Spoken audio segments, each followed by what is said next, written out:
So we are replanting an earth box on a very windy day. First thing I'm gonna do is come in here with about, I'm not gonna do quite a pound probably of lime. That's probably maybe a half a pound of lime. Now this is a replant. If I was doing a planting, an original planting in an earth box, I'm gonna do a full pound of lime just like they suggest. So I've already come through here with the hoary knife.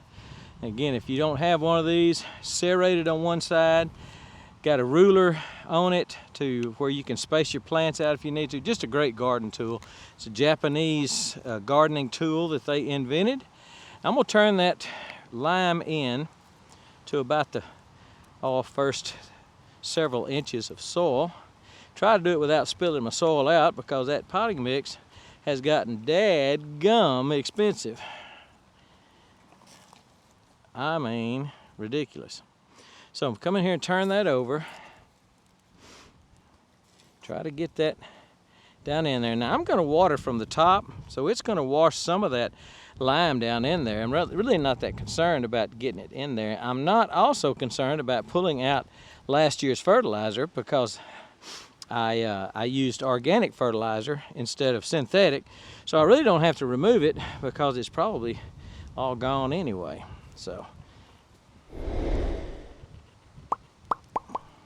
just breaking up some of the clods. Get it all mixed in.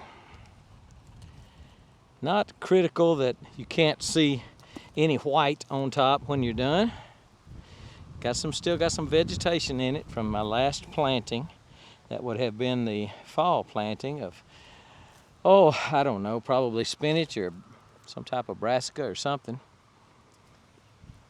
So level it out real good. And I'm gonna make a mound in the center of it, but not right now. First of all, it's got a little mound in it right now, but I'm gonna make even more of a mound in just a minute with some extra potting mix. So I've done that. Now I want to fertilize. I'm going to be planting 6 pepper plants in this earth box. Now I know you probably say, how can an earth box grow 6 big pepper plants? But it can, because I have done it, and it says, earth box says it can do it. So before I do that, I'm going to cut right down the middle, and I'm going to put my fertilizer.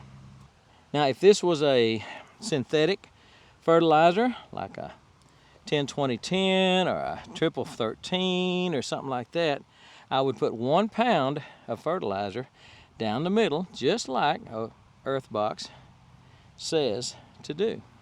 However, since this is organic, they suggest 2 pounds, 1.5 pounds to 2 pounds of fertilizer. So that's what we're going to put in here.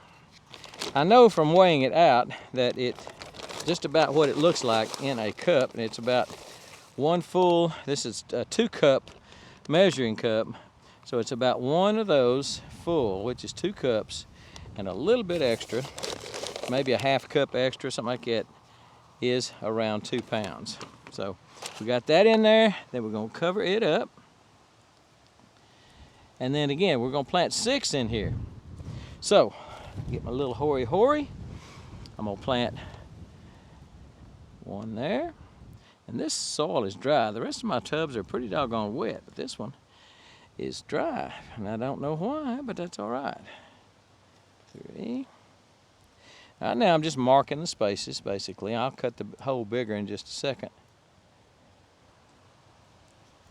So that's 6 pepper plants. Now these pepper plants are heatless habanero. Now you may say, is there such a thing? Yes, there is. I've grown these. This will be my 3rd year to grow these. Heatless habaneros. It's from Haas Tools. Maybe a little late for you, depending on where you are, to buy their seed for the heatless habanero. But if you call and look or find out on their website, they could have some plugs that are already just probably about that big right there. These grow a little slow.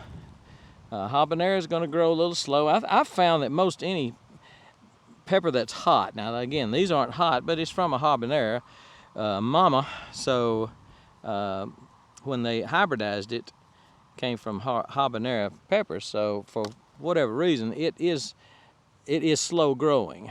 Now That's where the pepper's going to sit. I'm also going to put, find it here, some pelleted gypsum around the hole, maybe a tablespoon or so. And then I'm going to put that in there. I want to plant the pepper just about as tall as it was in the pot. I don't necessarily want to plant it deep like you would a tomato. Tomato, I'm going to go as deep as I can go in this box or in the ground, whatever. Tomatoes need to be planted deep. But for right now, that's a little habanero. So let's do another one here. I'm just going to dig a hole out by hand. I've already loosened it and loosened some of the root system of the previous plantings. Had some root systems in there, and I released those, cut those up pretty good with the hori. All right, I forgot the pelleted gypsum, so I'll put maybe a tablespoon and a half. Cover it up real good.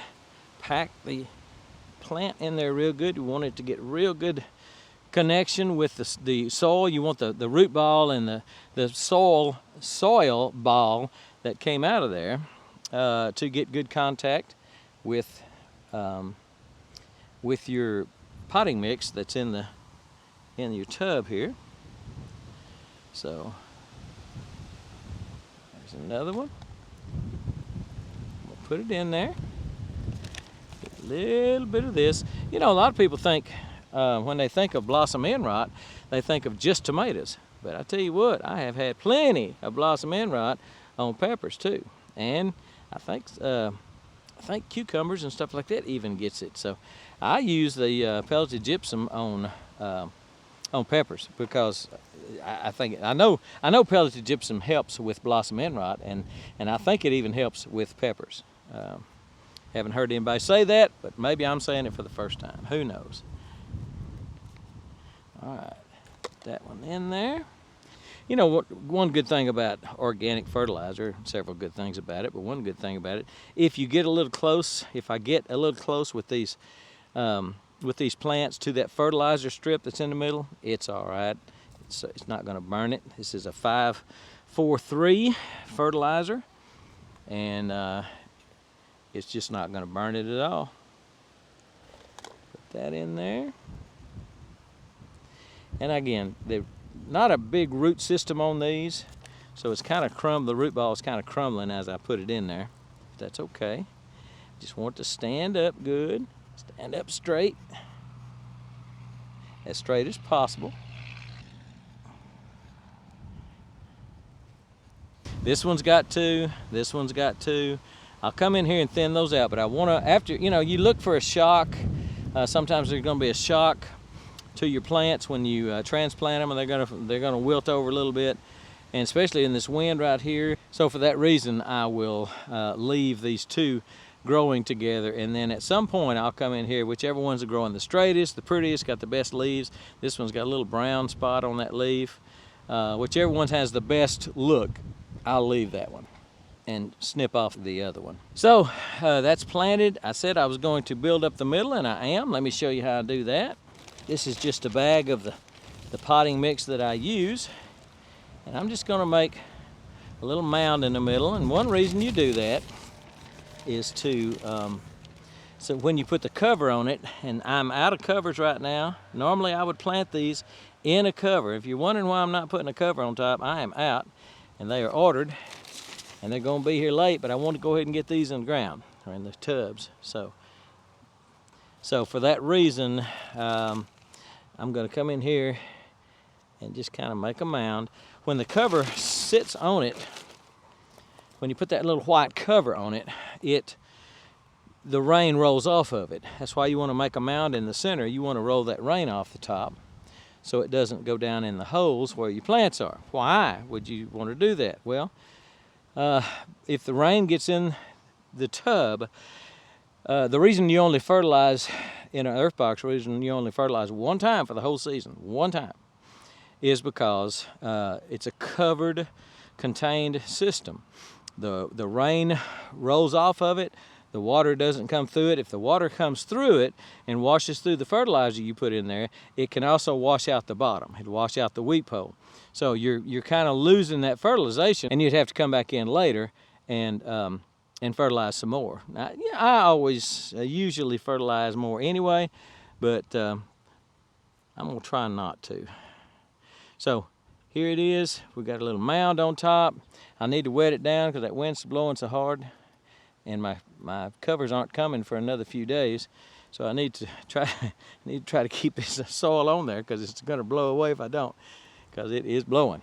But that's how you plant an earth box. Mix lime in it, cut your roots up, mix the lime in, and then put your fertilizer strip down wherever that fertilizer strip goes, depending on how many plants you're putting in the earth box and the configuration of how you're going to plant in the earth box. Then put that fertilizer strip in. I'll come in here right now, because it needs it, and water these in real good, and then I will make sure the earth box itself is full by watering down the hole here. And this one is ready to go. I'm hoping that wind doesn't snap these plants off. Don't think it will, but I've got a plan for that too. That'll be a different video. All right. Plant you something. Get your hands dirty. Get some dirt under those fingernails. All right? We're gone.